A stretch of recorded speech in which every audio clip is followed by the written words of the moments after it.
Assalamualaikum warahmatullahi wabarakatuh. Pemirsa, kita bertemu lagi dalam podcast UMM dan edisi kali ini adalah podcast untuk Pak Malik. Sosok dan kiprah Malik Fajar di dalam membangun Universitas Muhammadiyah Malang. Kita tahu sekarang Universitas Muhammadiyah Malang telah berusia 56 tahun dan tetap eksis hingga sekarang menjadi kampus yang siap berkompetisi secara global. Pada usia 56 tahun, tentunya UMM tidak terlepas dari kiprah para tokoh-tokoh yang menjadi hero, menjadi pahlawan bagi Universitas Muhammadiyah Malang. Dan salah satunya adalah Bapak Malik Fajar yang merupakan tokoh nasional dan telah membesarkan UMM hingga sekarang. Dan pada saat ini, kita ingin melihat bagaimana Pak Malik Fajar membangun UMM melalui pengalaman para sivitas akademika senior di Universitas Muhammadiyah Malang. Tidak hanya fisik, sarana prasarana yang bisa kita lihat, tetapi sosok dan kiprah Pak Malik tertanam di dalam hati nurani, pikiran, sikap, dan perilaku setiap sivitas akademika. Hari ini kita akan berbincang-bincang di suasana yang sangat menyenangkan di Reis UMM Hotel yang merupakan hotel baru Universitas Muhammadiyah Malang, pengembangan dari University Hotel dan UMM in Hotel pada waktu sebelumnya. Inilah suasana Reis UMM Hotel. Pemirsa, kami telah mengundang para senior di sini yang mewakili dosen dan karyawan Universitas Muhammadiyah Malang, di mana beliau bertiga adalah pribadi-pribadi yang sempat berinteraksi langsung dengan Pak Malik Fajar. Baik itu sebagai interaksi profesional maupun interaksi secara humanis sebagai seorang personal Pak Malik Fajar. Bu Komariah yang pertama, Bu Komariah adalah mantan dekan Fakultas Hukum Universitas Muhammadiyah Malang. Mungkin yang pertama yang babat alas ya Bu Kom. Bu Komariah juga pernah menjadi ketua cabang Aisyah, cabang khusus Universitas Muhammadiyah Malang, merupakan satu-satunya cabang Aisyah Muhammadiyah di universitas. Yang kedua adalah Bapak Sudarman. Bapak Sudarman mantan dekan Fakultas Teknik dan yang sangat tahu betul bagaimana awal-awal Pak Malik di UMM. Karena waktu itu Pak Darman juga sebagai mahasiswa UMM, kemudian sampai hingga hari ini Pak Darman tetap aktif sebagai dosen UMM. Yang ketiga adalah Ibu Mei Suciptowati. Beliau adalah karyawan UMM yang sangat dekat dengan Pak Malik karena memang lama sekali ada di dalam unit sekretariatan rektor hingga sekarang mungkin. Ya, jadi ketiga tamu kita ini adalah orang-orang yang tepat, yang tahu betul, terlibat secara langsung dengan Pak Malik sebagai profesional maupun sebagai bapak dan sebagai sahabat. Pemirsa, mari kita mulai berbincang-bincang dengan ketiga tamu kita. Bu Komariah, Pak Darman, dan Bu Mei, saya pengen tahu, adakah kata-kata Pak Malik yang berkesan sekali kepada Ibu dan Bapak sehingga itu mempengaruhi cara kita bekerja di UMM? Monggo Bu Kom mungkin dulu ya. Terima kasih Bu Frida, kesempatan yang diberikan kepada saya. Saya kira sangat tepat sekali. Pada hari ini kita itu topiknya adalah terkait dengan Bapak Malik Fajar. Kemarin Hari Guru Nasional. Pak Malik adalah Mahaguru, sehingga sangat tepat gitu, untuk memperingati apa peran Pak Malik di UMM ini. Saya mengenal almarhum Pak Malik itu mulai tahun 1983. Setelah Pak Malik Fajar selesai kuliah di Amerika, kemudian menjadi dekan FISIP. Setelah itu dipilih menjadi rektor UMM. Pada waktu jadi rektor UMM, karena Fakultas Hukum itu tidak ada orang sama sekali, yang ada ya cuman saya. Dosen satu-satunya, dosen tetap, dosen PNS ya saya, diangkat tahun 1981 dan masih muda, pada tahun 1981 itu masih umur 27 tahun. Oleh Pak Malik, karena tidak ada orang, karena itu dari UB semua, Fakultas Hukum UB, saya itu sebenarnya dipaksa untuk menjadi dekan. Nah, saya itu tidak berani, karena masih muda, pangkatnya juga masih 3A gitu ya, tidak berani. Oke, kalau gitu nyantrik saja, jadi sekretaris dekan, dekannya tetap dari UB, Fakultas Hukum UB. Tapi yang namanya dekan dari Fakultas Hukum UB, sekarang sudah almarhum semuanya, itu yang nggak pernah ngurusi belas, nggak pernah ngurusi Fakultas Hukum sebagai dekan. Otomatis saya sekretaris yang di situ satu-satunya dosen di situ yang ngurusi. Saya masuk di Fakultas Hukum, tidak ada apapun, berkas-berkas mahasiswa itu tidak ada, lemari tidak punya, meja nggak punya, terus kemudian mesin ketik tidak punya. Apa kata Pak Malik melihat? Pak Malik tahu kenyataan itu. Kemudian beliau bilang begini, hukum la tahzan, jangan cemas, katanya, manjada wajada, katanya gitu. Barang siapa yang bersungguh-sungguh pasti akan memperoleh hasil yang bagus sesuai yang dikehendaki. Oke, saya minta kepada mahasiswa itu mengumpulkan berkas-berkas identitas diri, minta mesin ketik, minta lemari, minta meja, gitu ya. Nah, saya teringat manjata wajata, saya sungguh-sungguh akan mengurusi Fakultas Hukum. Sehingga Fakultas Hukum yang waktu itu adalah terdaftar sampai saya urus, diakui, kemudian sampai disamakan. Setelah disamakan, ya saya oleh Pak Malik dipaksa untuk menjadi dekan. Saya tidak berani sebenarnya. Masa awak gede gitu nggak berani jadi dekan? Oke Pak, saya maju jadi dekan. Saya jadi dekan. Cuman waktu itu saya sudah pede karena umur saya itu sudah 28 kira-kira. Kemudian pangkat saya itu sudah asisten ahli 3B. Itu pun berkat Pak Malik. Pak Malik itu disebut guru, betul-betul itu pas. Karena apa? Ngomong SDM yang di situ masih rendah-rendah, 3A, 3A itu. Bagaimana itu menjadi SDM yang kira-kira bisa dibanggakan gitu. Awal mula yang di situ itu kan cuma saya, Bu Suadah yang SK pertama, Pak Ihsan, kemudian saya, Bu Suadah, Pak Habib.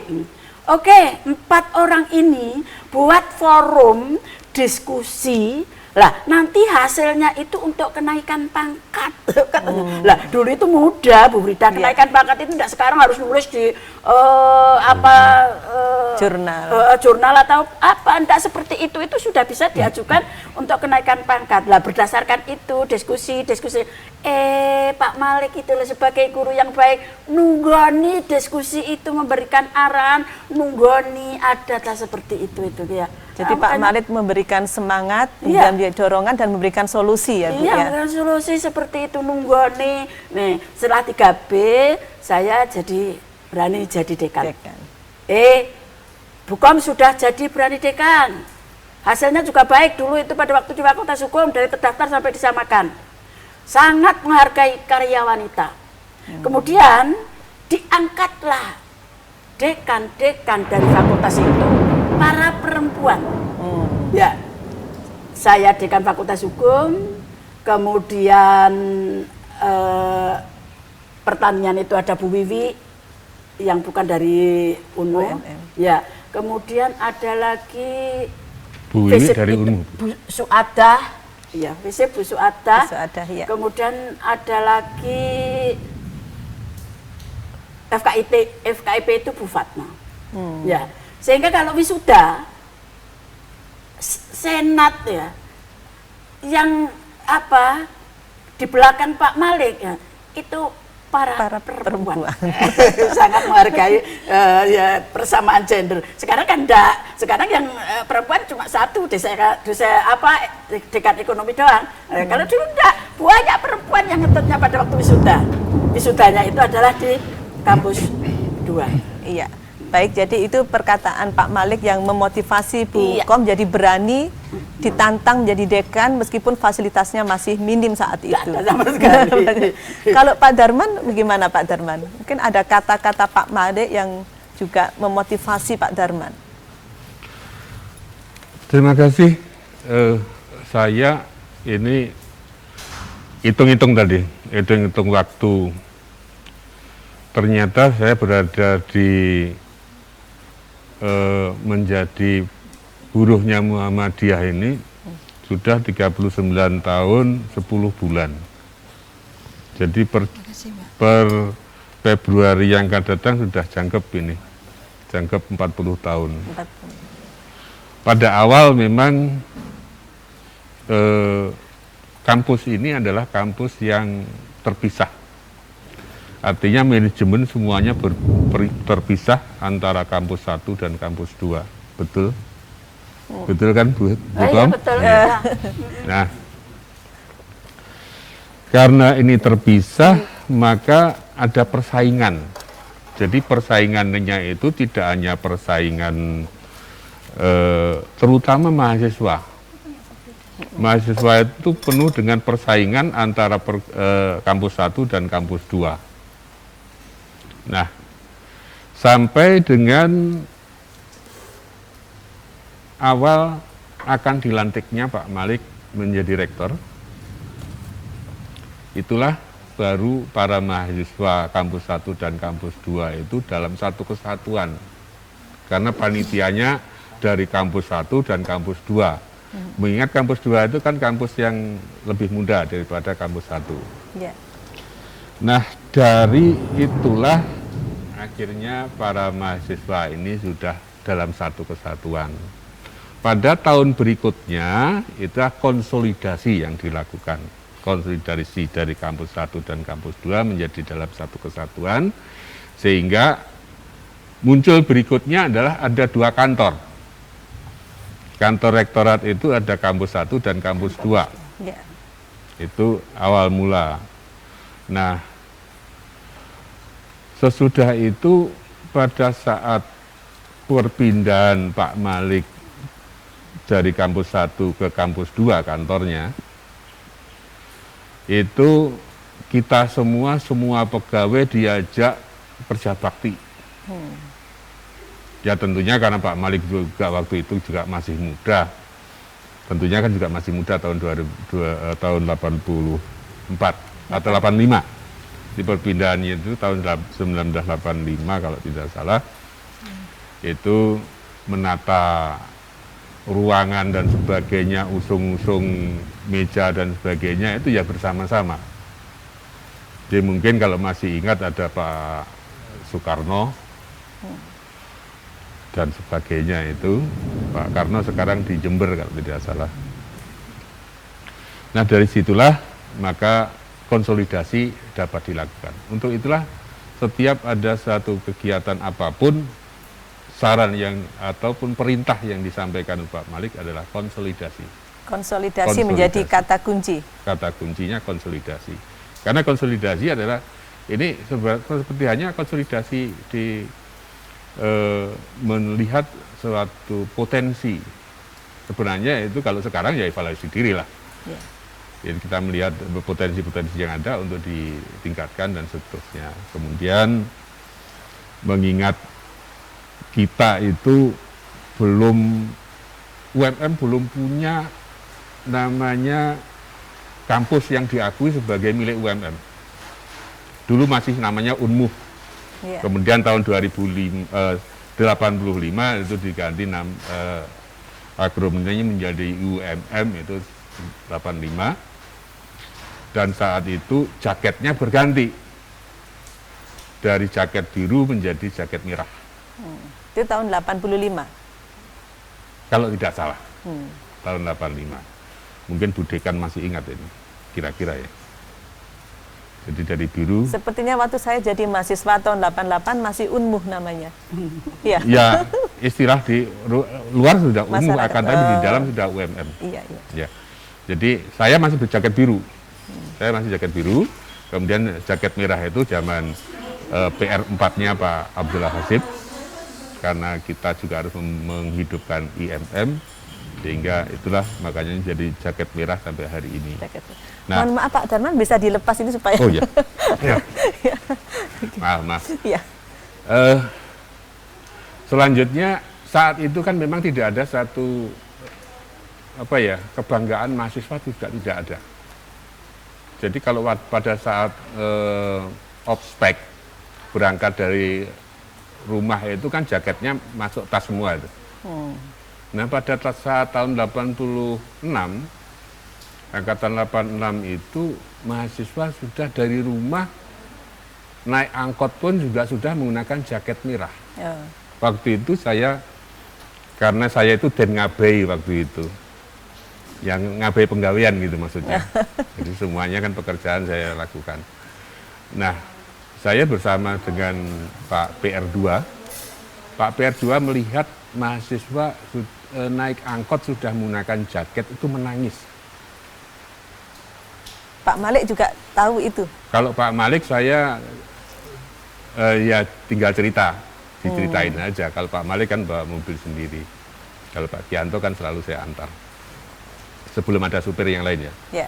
Belum ada supir yang lain, memang saya yang kemana-mana membawa mobil. Nah saat itulah Pak Sukianto itu bisa berkaca-kaca. Itu sangat kebanggaannya saat itu. Kemudian setelah konsolidasi awal internal itu, kemudian semua izin dan sebagainya berjalan lancar sehingga ujian sarjana muda dapat dilaksanakan. Itulah awal perjuangan beliau, itu adalah bagaimana meluluskan Sarjana. para mahasiswa ini, karena mahasiswa itu sudah sampai 1.000 lebih saat itu, sudah lebih dari 1.000, tapi belum ada yang lulus. Waktu itu namanya sarjana muda bagaimana Pak Ram? Sarjana muda itu BA ya? BA, kalau saya BE, kalau seperti di Bachelor ekonomi of Pak Arts. Mursidi itu mendapatkan BEC ya, Ya. atau BSc, biasanya semaunya sendiri lah. Pak Mursidi itu seangkatan dengan saya waktu masuknya, tapi yang gojlok juga saya. Jadi ini kata-kata yang terngiang bagi Pak Darman adalah konsolidasi. Kemudian Pak Malik juga mengupayakan segera meluluskan mahasiswa yang jumlahnya Iya. sudah ribuan. Nah kemudian karena saya pun juga waktu itu juga sebagai pelaksana pembangunan, jadi pelaksana pembangunan kampus 1, 2 dan lain-lain itu adalah saya. Kemudian mandornya Pak Ali Mustafa, Ya. Allahyarham, semuanya, jadi tinggal saya. Saya juga yang gambar, saya juga yang melaksanakan. Iya. Jadi komplit lah, walaupun saya teknik mesin. Ya.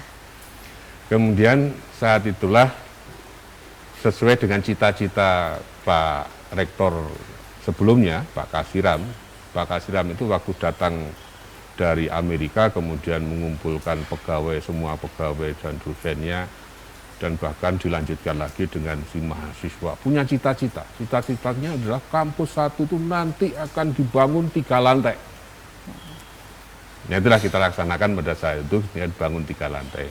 Namun demikian, pada saat itu kan universitas ini belum punya aset apapun. Mobil pun juga mobil 1 yang mogokan, Isuzu L300 ya? bukan, Oh, belum. Isuzu KR, diesel. Dan bahkan itu pernah namanya Pak Habib bawa mobil itu berangkatnya lancar-lancar saja sampai di Kediri mogok. Akhirnya Pak Habib kalau nggak salah pulang nggak bawa mobil itu. Kalau tidak salah itu. Saya lupa ingat juga. Nah barulah tahun 85 kita beli mobil. Sedangkan kampus 1 dan 2, itu kampus 1 itu kan miliknya Mu'alimin. Kemudian kampus 2 itu yang mengusahakan adalah STM Muhammadiyah. Waktu itu namanya STM Pagi Muhammadiyah. Kebetulan saya murid juga di STM Pagi Muhammadiyah. Walaupun saya dari Ponorogo. Tapi Pak Malik di kampus 1 kan sejak awal ya? Sejak awal di kampus 1, Pak Malik. Saya kenal namanya Pak Malik itu ya sesudah saya jadi mahasiswa. Ya. Saya tertariknya dengan namanya saja. Karena belum pernah ketemu dengan orangnya waktu itu. Namanya Dr. Andes H.A. Abdul Malik Fajar, MSc. Hebat! Gitu. Betul-betul hebat menurut saya, karena nama itu benar-benar. Nah, barulah sudah menjadi rektor. Oh, ini tahu orangnya. Keren juga gitu loh. Tegas mungkin ya, Bapak? Ya tentu. Seorang pemimpin pastilah tegas, kalau tidak tegas bukan pemimpin lagi. Akan tetapi faktor ngemongnya itu sangat tinggi sekali. Faktor ngemongnya sangat tinggi. Kalau salah ya dipanggil, diajak ngobrol, bukan dimarahi. Pak Darman pernah mengalami itu? Tidak juga, karena saya tidak pernah bersinggungan dengan urusan yang berhubungan dengan Pak Malik, karena saya hanya pelaksana saja. Pelaksana contohnya, tukokno iki, nggih. Nah, mestinya belinya cuma 1, saya beli 2. Kembaliannya untuk saya, Pak. Ya saya gitu. Tapi waktu Pak Darman kemudian menjadi dosen dan menjadi dekan, kan sempat juga itu merasakan kepemimpinan Pak Malik Fajar. Sewaktu perpindahan saya dari pegawai menjadi dosen tahun 89, saya memang lapor kepada beliau bahwa saya sudah dipindah untuk sekarang menjadi dosen. Apa yang beliau sampaikan ke saya, kamu selain mengajar juga harus ngaji, hanya gitu. Ya. Kemudian yang kedua, jangan tinggalkan kampus ini yang kamu sudah bekerja sampai sekian tahun, perjuanganmu sayang kalau kamu tinggalkan. Ya. Karena keinginan kita kan waktu itu kan ya bagian juga namanya dosen takmir itu berapa sih gajinya? Iya, istilahnya gitu. dulu dosen takmir ya, bukan. Sedangkan saya sudah insinyur. Kalau saya itu ikut proyek kan dapat gede banget gitu kan. Kalau dibandingkan dengan gaji ini, itulah makanya disinggungnya adalah masalah perjuangan yang sudah sekian lama ini jangan ditinggalkan. Itulah yang disampaikan. Kemudian yang terakhir pun juga begitu, itu sekitar tahun 80 berapa ya, 86 kalau 2006 kalau enggak 2007. Lek ora dokter kan ora apa-apa to kowe. Mboten. Ya sudah, kamu jaga ini fakultas. Yang saya jaga sehingga akhirnya sampai 16 tahun di fakultas. Mulai dari PD 1 sampai dekan selama 2 periode, alhamdulillah lancar. Dan regenerasinya juga alhamdulillah sangat bagus. Sekarang akreditasi di Fakultas Teknik tinggal 2 program studi yang belum A. Ya. Alhamdulillah. Jadi memang kata-kata Pak Malik itu seperti mantra bagi Bapak Ibu ya, bisa loyal pada kampus, kemudian juga mengabdi, memperjuangkan kampus menjadi lebih besar dan terus berkembang sampai saat ini. Yang ditumbuhkan kan bukan loyal ke Pak Malik, iya, tapi loyal kepada institusi. Kemudian yang kedua adalah membangkitkan kebanggaan profesi. Itu yang tahun awal jabatan Pak Malik adalah bagaimana memberikan satu kebanggaan profesi. Tidak peduli kamu dekan, kamu tukang kebun, kamu satpam. Saat itu satpamnya belum ada. Kemudian saya adakan satpam karena waktu itu saya sebagai kepala perlengkapan, hingga saya ada satpam walaupun baru 1 orang. Nah, dari situlah maka kita bersama-sama bekerja itu ya enak saja. Iya. Bahkan pegawai seperti saya nanti kalau ketemu Pak Parto masih apa? Karena dekatnya saya dengan Pak Suparto itu gara-garanya apa sih? Jadi dosen gawe dasi oleh bayaran piro, saya kan gitu. Nah itu hanya menjadi ingatan dia sampai hari ini. Nah pada saat itu Pak Parto kan lebih duluan menjadi dosen takmir daripada saya. Jadi itulah cerita. Kemudian masalah kampus tadi, karena saya pembangunan, maka yang dulunya itu di kampus 1 itu ada Mu'alimin menjadi aliyah, SPG ya. Ya. Kemudian SPG jadi SMA, kemudian Sanawiyah itu kita pindahkan di Trogomas, dibangunkan dengan sedemikian rupa, kemudian untuk STM Muhammadiyah dipindah di Galunggung, SMA Muhammadiyahnya di Sumbersari Gang 2, kemudian SMP-nya dipindahkan di Bendungan Wonogiri. Akhirnya di Jalan Bandung menjadi kampus milik UMM. Kampus sudah fix ditempati oleh UMM saja. Iya. Nah, bangunan UMM sendiri yang paling awal mula itu di kampus 1 itu adalah bangunan yang paling barat. Betul Bu ya? Paling barat. Itu bangunan yang monumental sebenarnya. Jadi sejarahnya UMM punya bangunan berlantai 2 ya itu. Iya. Yang di kampus. Oke. Baik pemirsa, dua dari dosen telah menceritakan bagaimana Pak Malik memotivasi, mendorong untuk berprestasi dan terus untuk mengembangkan UMM. Nah sekarang Bu Mei ini, Bu Mei ini juga karyawan senior yang sejak awal memang sudah berinteraksi dan mengenal baik Pak Malik ya. Mungkin bisa diceritakan Mbak Mei, kata-kata Pak Malik yang memotivasi Mbak Mei apa yang terkesan? Terima kasih Bu Firda. Saya melayani Pak Malik itu mulai tahun 93 sampai kemarin itu, jadi saya melayani Pak Malik selama 27 tahun. Kata-kata beliau yang saya ingat sampai sekarang dan tidak akan lupa itu karena itu kata-kata terakhir beliau. Begini, kalau ketemu saya selalu sing sabar ya Mbak, sing sabar. Selalu begitu Bapak kalau ketemu saya. Ngedem-ngedemi gitu ya, sing sabar. Selalu begitu. Jadi saya kalau umpamanya ada masalah, saya selalu ingat Bapak. Jadi saya harus sabar. Saya selalu senyum gitu aja. Iya. Mungkin pernah ada yang sangat berkesan ketika melayani Pak Malik, entah itu di kampus 1 atau di kampus 3 yang paling banyak ya? Kalau di permulaan saya melayani Bapak Malik itu di kampus 2. Oh di kampus saya, 2, iya. Waktu itu saya kan karyawan. Iya. Tugas saya kan melayani Bapak Rektor, Iya. sama tamu-tamu Pak Rektor. Saya itu tugas saya kalau sore, saya tuh disuruh Pak Malik beli singkong goreng. Oh. Jadi saya itu diberi uang pribadi dengan Pak Malik, saya tiap sore ditimbali, Mbak mundut pohong gitu. Zaman waktu itu belum ada seperti zaman sekarang orang jualan singkong masih sedikit sekali. Waktu itu ada satu di depannya Kelurahan Gading Kasri. Oh, jauh. Adanya di sana. Saya diberi uang, pamannya saya diberi uang 2.500.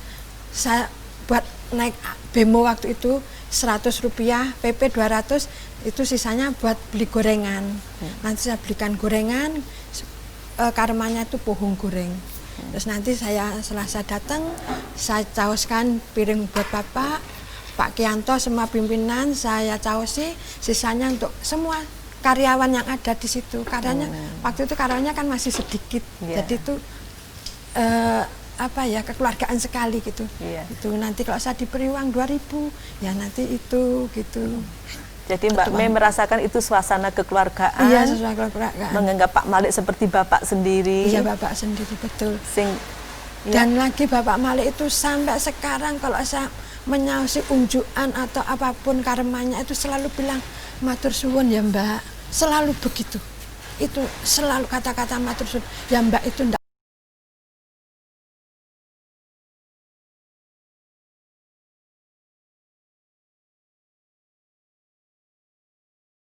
Tidak pernah ketinggalan. Padahal Pak Malik sendiri sebenarnya tidak pernah meminta dilayani. Tidak pernah. Jadi saya perhatikan karmanya Pak Malik itu apa, saya perhatikan gitu. Sampai akhir tahun ini ya Bu ya, sampai jadi pejabat, sampai kalau kembali ke kampus berkunjung ke kampus itu, saya di kantornya saya siapin unjukan karmanya.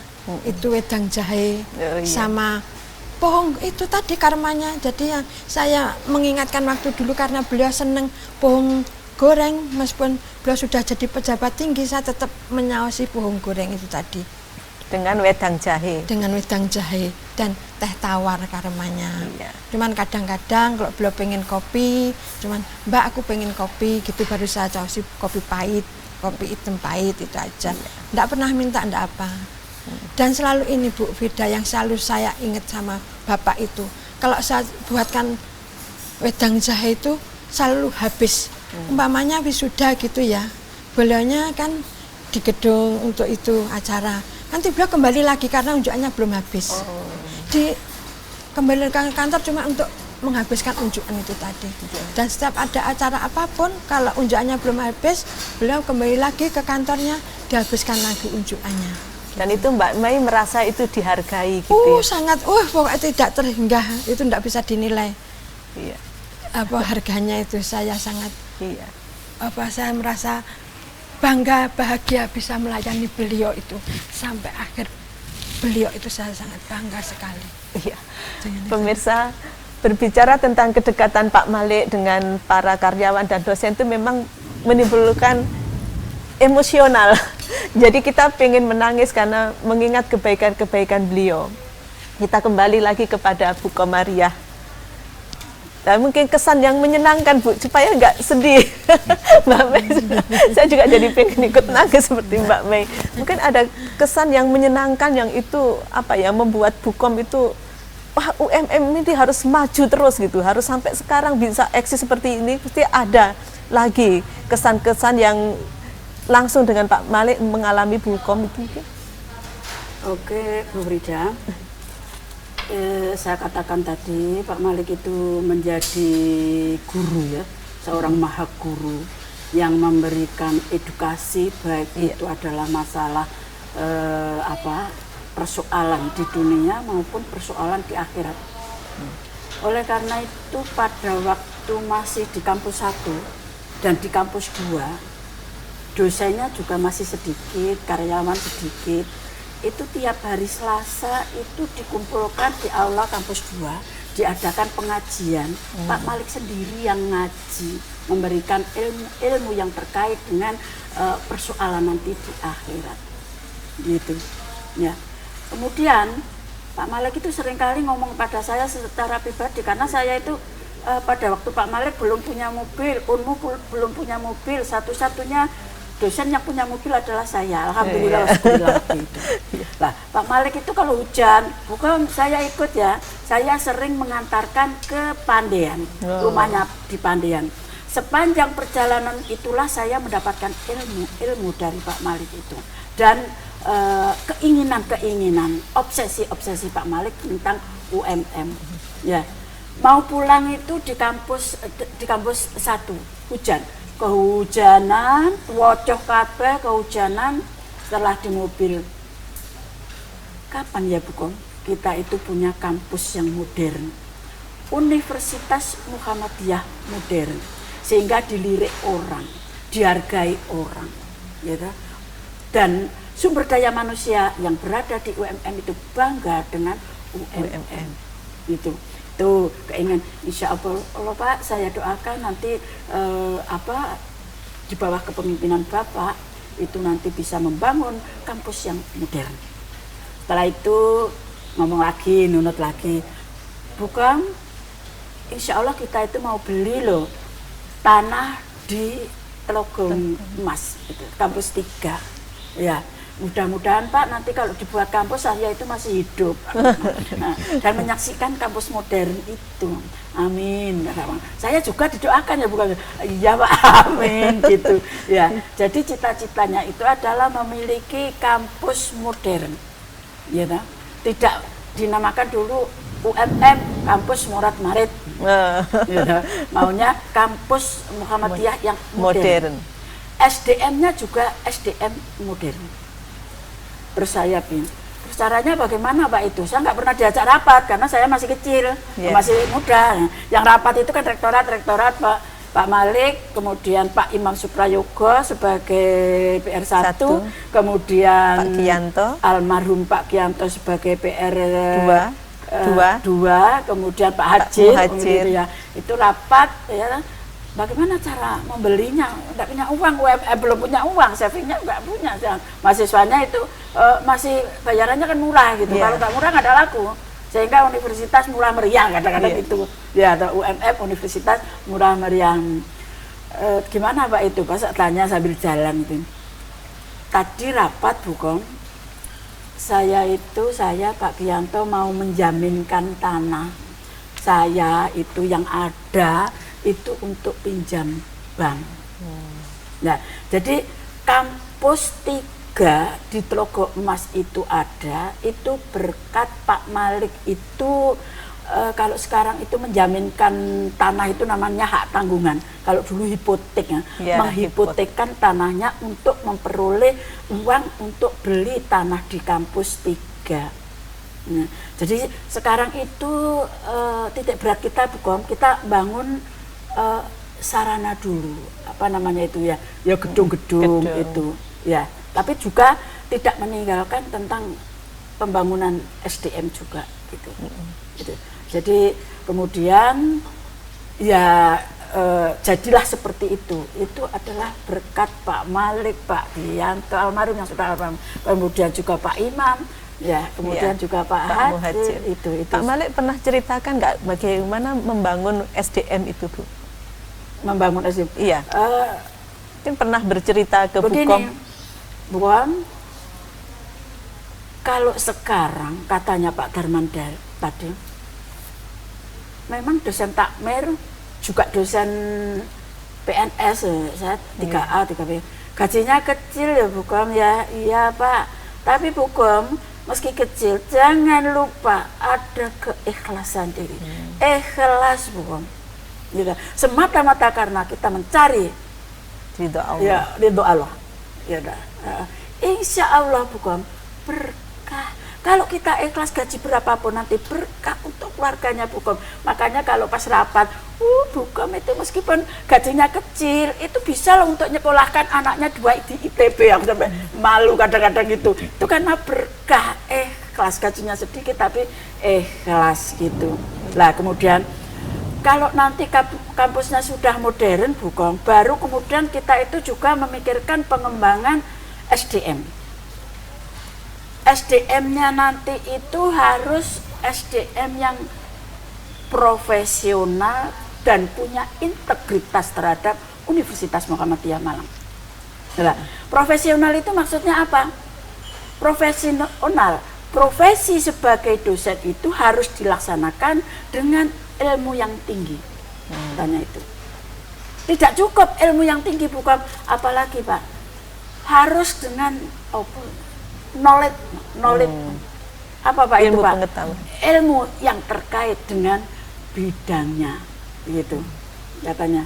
Lah, kemudian juga ini tadi tak catat karena saya itu ingat terus gitu Pak. Ya, jadi setelah knowledge itu ada lagi skill ahli dalam bidangnya ya, tapi tak ingat-ingat tak catat ya tak catat ini terus gimana tak catat adalah jangan lupakan attitude. Gitu. Apa Pak itu attitude? Melaksanakan tugas profesi apapun harus disertai dengan etika di bidangnya masing-masing. Gitu katanya itu seperti itu. Itu jadi yang dicita-citakan profesional lah. Untuk profesional nanti itu semua itu ya harus melanjutkan kuliah S2 dan S3. Tapi sayang saya tidak bisa melaksanakan amanah itu karena saya tidak S3. Tapi Pak Malik ngerti sebabnya. Bukom kok ada S3 kenapa? Saya ngerti saya. Iya, enggak tanya lagi. Tidak tanya lagi. Iya, ngerti saya. Gitu. Itu kalau bukan seperti itu, bagus seperti saya. Iya. Pak Malik seperti itu. Nggih. Kalau Pak Darman punya nggak pengalaman bagaimana Pak Malik membangun SDM sekarang? Terima kasih. Saya nyambung dari Bu Iya. Kom tadi masalah bagaimana meningkatkan daya tawar UMM itu yang dari umuh menjadi UMM. Jadi pandangan masyarakat itu kan masih gedung. Iya. Nah, itulah maka eksekutornya dianggap eksekutor tadi, termasuk saya di dalamnya untuk membangun kampus 1 dan 2.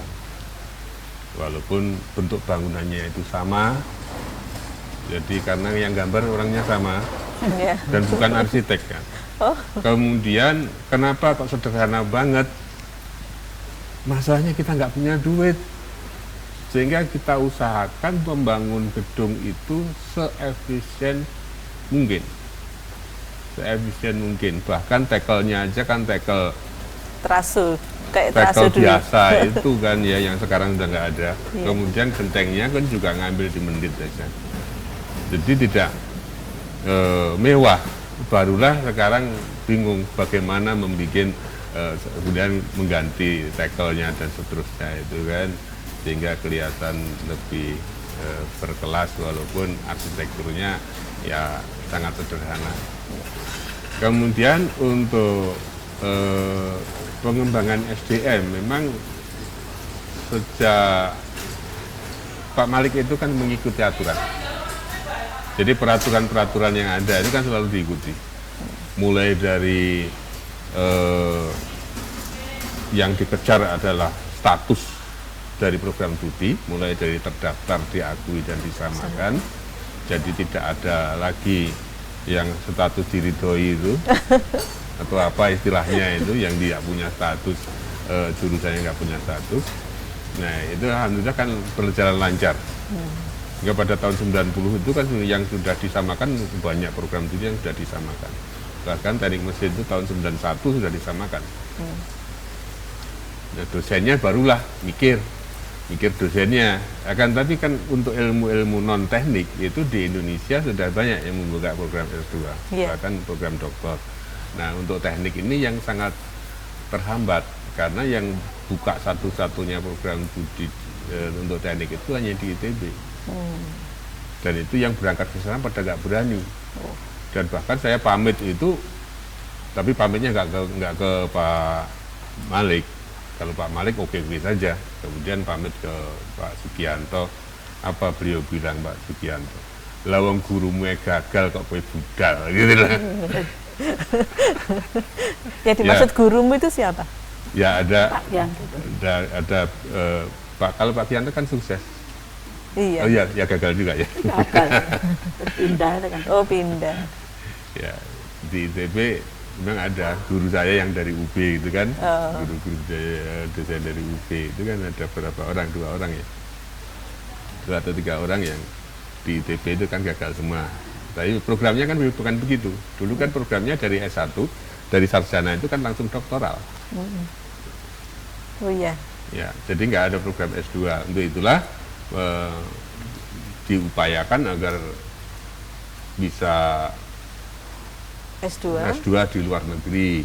Nah, kebetulan yang bisa berangkat hanya 1 orang yang bisa ke luar negeri, Pak Hari. Pak Hari almarhum juga sudah meninggal. Kemudian barulah pada tahun 94 ITS buka, itulah baru kita menyekolahkan. Ya, dan itu siapa yang mau saja. Kalau aturan universitas kan harus yang paling senior dulu, tapi kita mendekati ke rektor, Pak kalau ini yang senior duluan, nggak ada yang budal nanti. Ya wis, sakarmu. Jadi intinya ke Pak PR1, Pak Imam Prayogo, kemudian Pak Malik sebagai rektor itu kalau sudah saya ngomong, ya wis sakarmu. Diserahkan ke dekan ya, ke fakultas. Jadi, yang bukan saya kan belum dekan. Oh. Dekan, tapi saya kan hanya sekretaris jurusan saja. Iya iya. Jadi ketua jurusan kan baru tahun 94. Itu memang beliau sangat mempercayai saya untuk ya pokoknya teknik wis Darman wis. Pasti saya dipanggil. Ada salah ya dibenerin. Bagaimana kowe ra iso benerin ngene. Nggih, ya sudah. Saya nggak pernah membantah. Karena kalau toh membantah saya juga kalah. Kalau saya membantah itu berani membantah itu dengan Pak Imam Prayogo saja. Kalau dengan Pak Imam Prayogo itu ya udah. Diskusi, Iya. bisa seru diskusinya. Bisa seru sampai saya dibilang sama Pak Imam Prayogo, kowe iki sekolah iki salah, mestine kowe iki sekolah hukum itu dadi muridé hukum. Karena berani menentang. Ya karena ngeyelan. Ngeyel. Intinya kudu ngeyel itu aja karena ya pengetahuan saya kan juga tidak banyak dan pergaulan saya kan juga tidak banyak pada saat itu kan hanya kerja, pagi kerja sampai sore, kemudian sorenya kuliah kalau ada kuliah, kalau nggak ada ya tetap kerja, kemudian sesudah kuliah selesai jam 9 malam karena kuliahnya kan jam habis asar atau paling awal jam 2 siang ada perkuliahan, kemudian sampai jam 9 malam. Itu pun juga ada dosen yang minta waktu lagi jam 9 malam sampai jam 12. Nah orangnya satu kampus seperti kampus 2 itu kan hanya 2 orang. 3 orang. Saya, Pak Bagio dan Pak Kosim. Dan kalau sampai kuliah malam itu apakah Pak Malik juga di kampus? Pak Malik kalau menungguin? tidak catur tentunya atau tidak ada sepak bola itu pasti pulang jam 9. Dan ini menjadi kebiasaan Pak Malik. Pak Malik itu kalau rapat tidak pernah lebih dari jam 9 malam. Tapi namanya di kampus, terutama kampus 2, itu banyak orang yang hobi main catur. Hingga sampai jam 12 malam pun juga kantornya masih dibuka. Oh, karena main catur itu. Ya. Tapi mungkin dengan main catur itu Pak Malik bisa menggali banyak ide-ide dari teman-teman. Kalau Pak Malik itu kan tidak bisa main catur, hanya main-main saja. Jadi main-main sambil ngobrol, tidak tahu, tapi tidak pernah main catur dengan saya karena pasti kalah. Tapi justru itu bisa membangun kedekatan dengan semua Pak ya? Iya. Mengikuti betul. hobi para karyawan dan para dosen. Betul. Nah itu Ya. membangun keakraban sehingga bisa lebih mudah masuk. Akan tapi kalau Pak Malik kalau sidak ke kampus itu tidak mengenal waktu. Kadang jam 2 malam pun juga ke kampus. Dan ada kegiatan jam 2 malam. 2 malam ya hanya kontrol saja. Habis itu ke mana lagi tidak tahu, biasanya berdua dengan Pak Muhajir itu. Okay. Naik motor. Iya, kalau Mbak Mei mungkin bisa cerita adakah semacam sikap Pak Malik kalau menghadapi tamu yang bisa pernah disampaikan kepada Mbak Mei, bagaimana sih harusnya memperlakukan tamu misalnya seperti itu? Alhamdulillah selama ini saya tidak pernah ditegur, tidak pernah. Jadi saya melayani beliau dengan cara saya dan beliau puas gitu. Saya merasa bangga juga saya dipercaya oleh beliau untuk melayani beliau, juga keluarga beliau. Oh iya. Itu sampai di keluarganya saya juga bisa itu. Ketika keluarga ke kampus atau juga kalau di rumah bisa. Kalau saya diminta ke rumah Bapak, saya ke sana, saya gitu. Jadi betul-betul sudah seperti putra sendiri. Betul, saya seperti putra hubungannya sendiri. seperti itu, Ya, dekat betul, sekali. iya, Dan betul, Mbak betul. Mei merasa bangga sekali karena Pak Malik selalu menunjukkan rasa terima kasih, Terima puas kasih, dan tidak iya. pernah menegur ya. Tidak pernah, saya tidak pernah ditegur, tidak pernah. Dan Kalau ada tamu gitu, ada pesan khusus gak dari Pak Malik? alhamdulillah kok tidak pernah selama ini. Jadi semua dipercayakan kepada dipercaya. Mbak Mei. Dari tamunya menteri, presiden itu tidak pernah ada teguran, insya Allah beliau puas. Pokoknya saya tidak pernah kena tegur. Tapi Gitu mungkin aja. karena Mbak Mei, karena justru dipercaya itu malah hati-hati. Justru itu saya merasa bangga, ya, bahagia. Saya rasa satu terpilih itu, makanya saya lebih hati-hati, jangan sampai kerja saya itu salah. Jadi apapun itu saya perhatikan. Jadi umpamanya Bapak itu tidak suka kotor, Jadi apa sukanya? Jadi sebelum Bapak minta harus saya siapkan gitu. Bapak dulu kan Pak Malik kan perokok dulu ya. Jadi sebelum minta asbak saya sudah harus siapkan asbak gitu. Pokoknya apa saya harus apa ya, insting saya harus main gitu. Supaya beliau jangan sampai saya itu ditegur gitu. Inti saya cuman itu aja. Oke. Nggak terasa sekali ya berbincang. Kalau mau cerita bisa panjang ya Bu ya. Kalau jadi buku berapa halaman buku? Masih kurang sebenarnya. Kalau jadi buku ya. Baik, mungkin bisa salah satu aja ya, satu aja kesan, satu kata aja. Kesan Pak Malik. Untuk Mbak Mei juga nanti, Pak Darman juga kesan satu kata untuk Pak Malik. Bukom, mungkin dari Bukom. Pak Malik saya adalah menilai guru. Bisa digugu dan ditiru. Itu. ya. Okay. Ya. Kalau Pak Darman, Semangat, jangan ngelugro. semangat jangan lupa. Mbak Mei, Bersahaja. bersahaja. Luar biasa.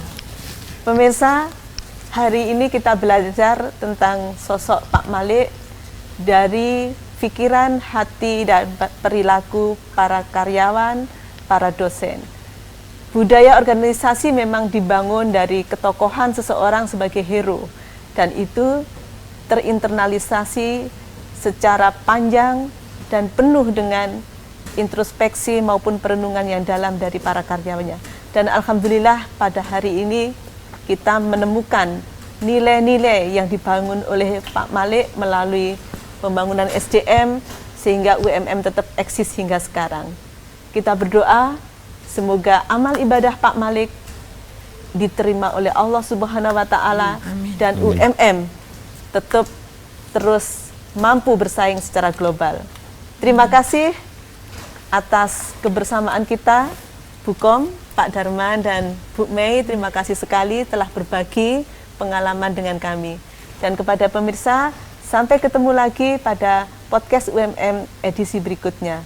Billahi taufik wal hidayah. Assalamualaikum warahmatullahi wabarakatuh. Waalaikumsalam warahmatullahi wabarakatuh. Nanti nggak ada semangat. Bangga.